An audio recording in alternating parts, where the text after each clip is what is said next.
El libro de Job. Es un libro muy profundo y único en la Biblia por muchas razones.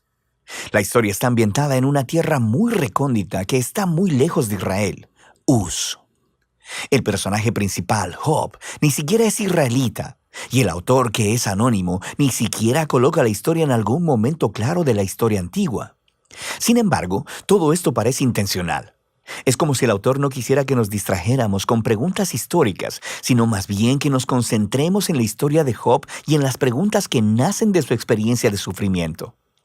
El libro de Job tiene un diseño literario muy claro. Abre y cierra con un breve prólogo narrativo y luego un epílogo.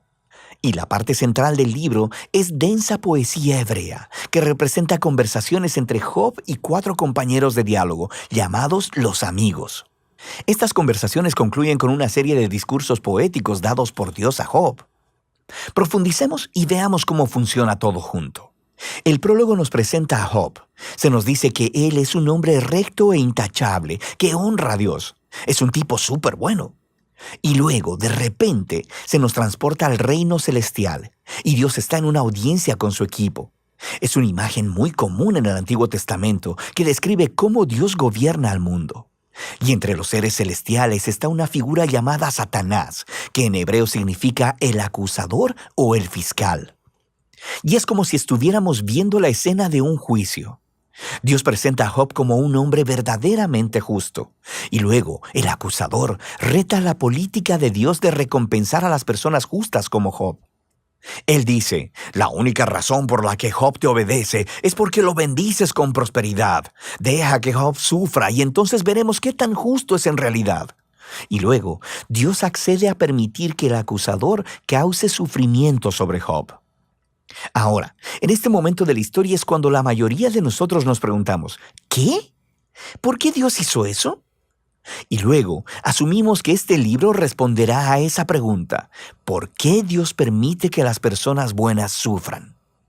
Pero sigues leyendo y el libro no responde esa pregunta. Nada en el libro responde jamás esa pregunta. El prólogo está preparando las verdaderas preguntas que este libro quiere abordar. Preguntas acerca de la justicia de Dios y acerca de si Dios gobierna el mundo de acuerdo al principio estricto de la justicia. Y las respuestas a esas preguntas llegan conforme vas leyendo hasta el final del libro, no en el principio. La razón final del sufrimiento de Job jamás se revela.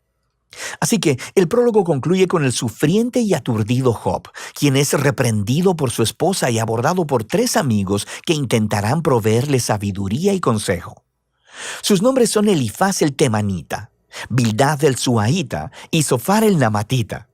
Al igual que Job, ninguno de ellos es israelita y representan lo mejor del pensamiento del antiguo cercano oriente acerca de Dios, el sufrimiento y la condición humana. Y esto nos lleva a la parte principal del libro. Primero habla Job, y así es como funciona esta sección del libro. Primero hablará Job y después le seguirá la respuesta de un amigo. Luego Job le responderá a ese amigo. Luego otro amigo responderá la respuesta de Job. Y así de un lado a otro durante 3 ciclos. Y todo este debate se enfoca en 3 preguntas. ¿Es Dios verdaderamente justo en su carácter? ¿Gobierna Dios el universo en el principio estricto de justicia? Y si es así, ¿cómo se explica entonces el sufrimiento de Job?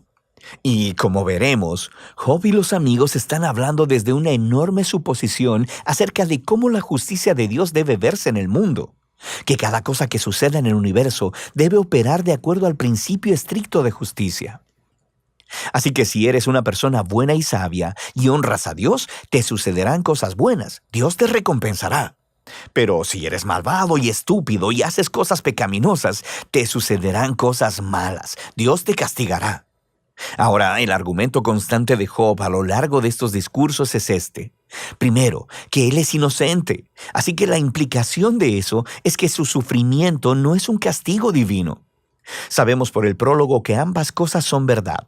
Recuerda, Dios mismo dijo que Job era recto e intachable, así que Job concluye su argumento acusando a Dios. O Dios no gobierna el mundo de acuerdo a la justicia, o aún peor, simplemente Dios es injusto. Los amigos, por otro lado, están en desacuerdo. Su argumento es que Dios es justo. La implicación es que Dios siempre gobierna el mundo de acuerdo a la justicia de esta manera, así que concluyen acusando no a Dios, sino a Job. Job tuvo que haber hecho algo muy, pero muy malo para que Dios lo castigue de esta manera. Ellos incluso empiezan a inventar posibles pecados que Job debió cometer. Job protesta a todo esto. De hecho, se molesta tanto con los amigos que eventualmente se harta de ellos. Lleva su caso directamente a Dios.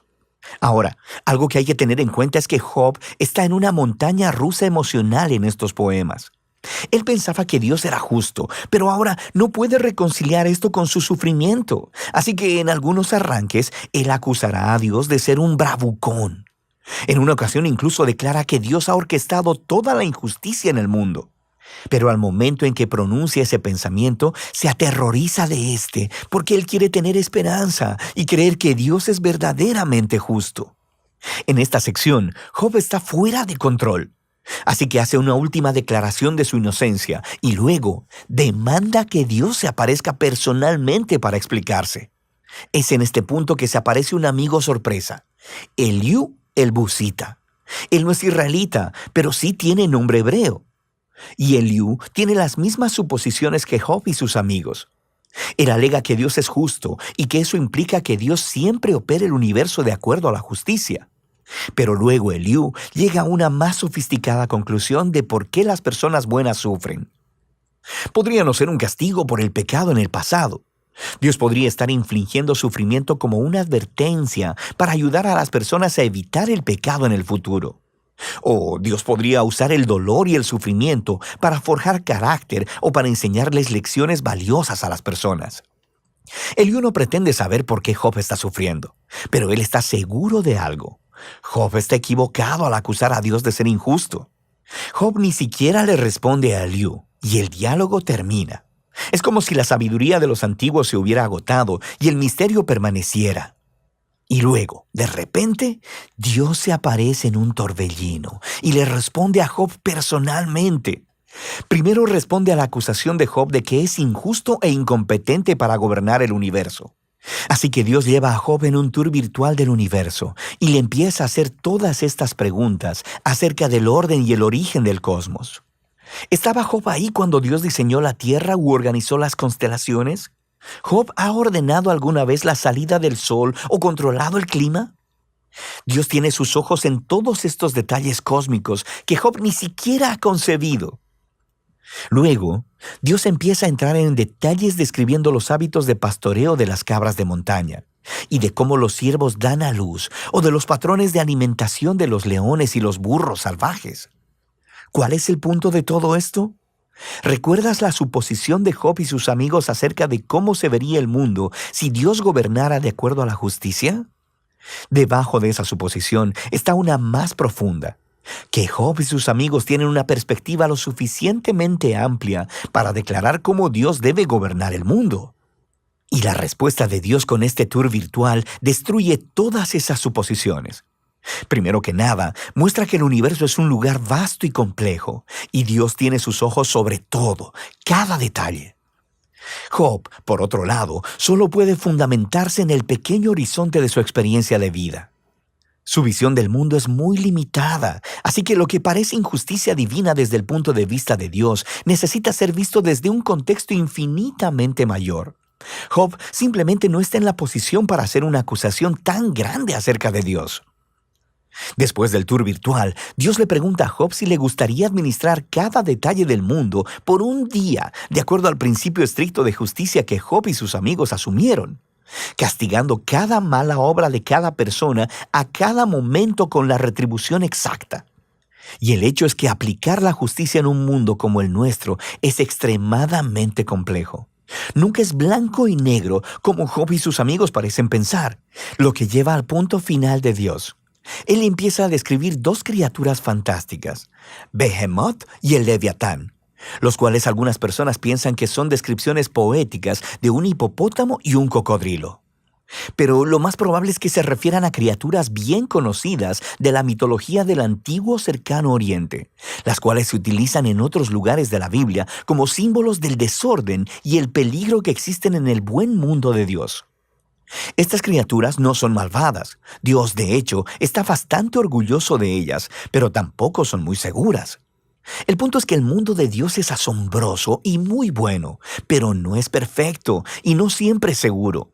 El mundo de Dios tiene orden y belleza, pero también es salvaje y a veces peligroso, como estas dos criaturas fantásticas. Así que volvemos a la gran pregunta del sufrimiento de Job.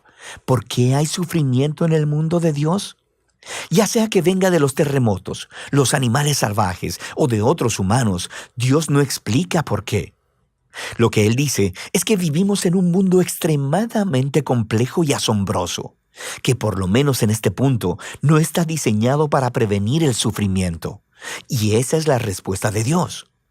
Job retó la justicia de Dios. Dios responde que Job no tiene suficiente conocimiento acerca de nuestro universo para hacer esa declaración.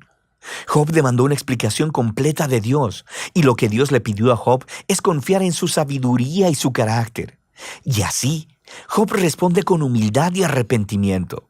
Pide perdón por haber acusado a Dios y reconoce que sobrepasó sus límites. Y luego, de repente, el libro concluye con un breve epílogo. Primero, Dios dice que los amigos de Job estaban equivocados, que sus ideas acerca de la justicia de Dios eran demasiado simples y no correspondían con la complejidad del mundo o la sabiduría de Dios. Y luego, Dios dice que Job ha hablado correctamente acerca de él. Ahora, esto es sorprendente, porque no puede aplicar a todo lo que Job dijo. Quiero decir, sabemos que Job llegó a conclusiones precipitadas y equivocadas, pero Dios incluso así aprueba su lucha. La manera en que Job vino honestamente delante de Dios con toda su emoción y dolor y simplemente quiso hablar con Dios mismo. Y Dios dice que esa es la manera correcta de procesar todo esto, a través de la lucha de la oración. El libro concluye con la salud, la familia y la riqueza de Job siendo restauradas. No como recompensa por el buen comportamiento, sino simplemente como un regalo generoso de Dios. Y ese es el final del libro. Así que el libro de Job no descifra el enigma de por qué suceden cosas malas a la gente buena. Más bien, nos invita a confiar en la sabiduría de Dios cuando nos encontramos con el sufrimiento, en lugar de tratar de comprender las razones. Cuando buscamos razones, tendemos a ya sea simplificar a Dios, como los amigos o como Job, y a acusar a Dios basados en la experiencia limitada. Y así es que el libro nos invita a llevar nuestro dolor y nuestro pesar con honestidad delante de Dios y a confiar en que a Él realmente le importa y sabe lo que está haciendo. Y de eso trata el libro de Job.